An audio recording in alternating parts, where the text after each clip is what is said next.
Here we are at the tail end of 2025. So let's take a moment to look back on how this year went.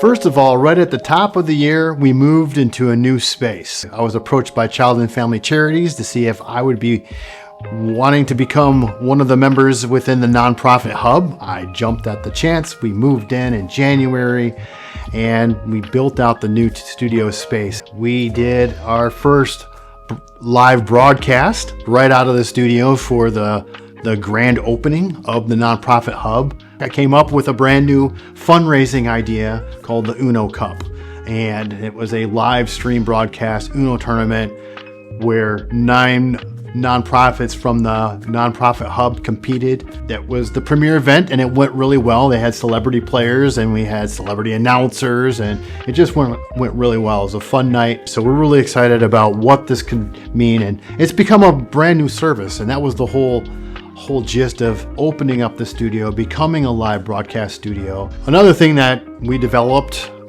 due to what we've started here in the studio is a customized learning management platform where we can do it either virtually, or we can have somebody come in to the studio and create a learning management platform. We've developed a couple new partnerships. So especially with the learning management system platform, we have a partnership with 7C Lingo to provide ASL services, and then obviously foreign language captioning services. And for the podcast end, we've developed a partnership with GoPro Media to help you strategize, to go just beyond the production. One of the things that they're best at is developing the whole strategy around sponsorships, around guest acquisition, around creating continuity as well as consistency with your podcast. And speaking of podcasts, we produce a couple of them in-house, one for Arts Council of Greater Lansing called Arts Roll Call, and then of course our own Mission Control. Both of those, we've developed a partnership with Lansing Public Media to broadcast those on television. We did almost, I think, up to 15 fundraisers this year, with the majority of happening them in the fall. And so that's getting close to a record of fundraisers in which we provided some type of audio-visual situation for those fundraisers. And that's awesome. That is what we do. That is how we really try to position ourselves.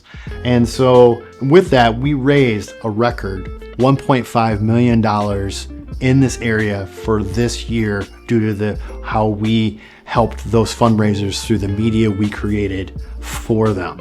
And we're really proud of that statistic. That means a ton of people reached, a ton of voices heard, and it just really gets to the heart of why we do what we do. We joined a couple new organizations here in the fall that we're really excited about. AAF Lansing, which is an advertising or marketing group, as well as finally joining the Association of Fundraising Professionals. Once again, as I told you, that we help organizations raise a lot of funds through the talents that we are able to provide them and the stories we're able to tell for them.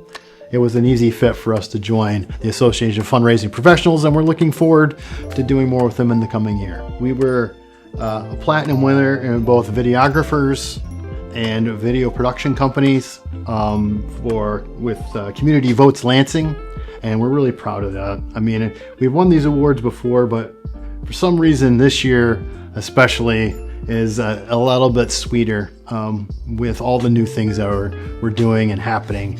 We're really proud of these, and so that really meant a lot. This year was a little tough. This year was tough through and through. There was a lot of ups and downs, a lot of things that it was a strange climate. There was overwhelming other things that I had to deal with, stuff that has been cleared up, but just had a heavy cloud over what we were doing here, even though we were really plowing forward with this new studio. And we have to be honest about this type of stuff, because not every year is going to be stellar. Although there was a lot of stellar things to really hang our hat on.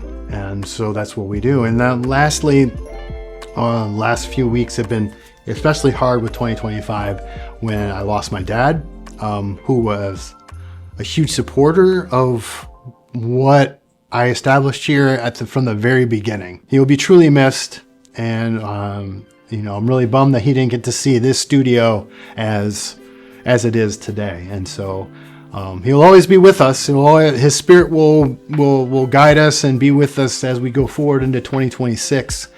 But yeah, that was a huge blow, and so we really truly appreciate all the support that he's given since day one, up until just recently. What we should expect for 2026? It's going to be an interesting year. There's a lot of buzz around the studio. There's a lot of conversations that we're having about events, about partnerships, and we're really digging deep into the folks that we like to work with and really solidifying what we've meant to them and what they mean to us. And we're celebrating our 25th year in 2026. It's a long time to do this and have you continue that journey with us and continue even more into it as we, cater our social media, cater our website, cater our new email newsletter or email marketing around this 25th anniversary of UnoDeuce, the stories, the people, all that. So follow me on all of that stuff. Drop me a line, whatever you like to do. You know how to find me. Thank you very much for tuning in to what we've been doing here, and we look forward to seeing you in 2026 for the 25th anniversary.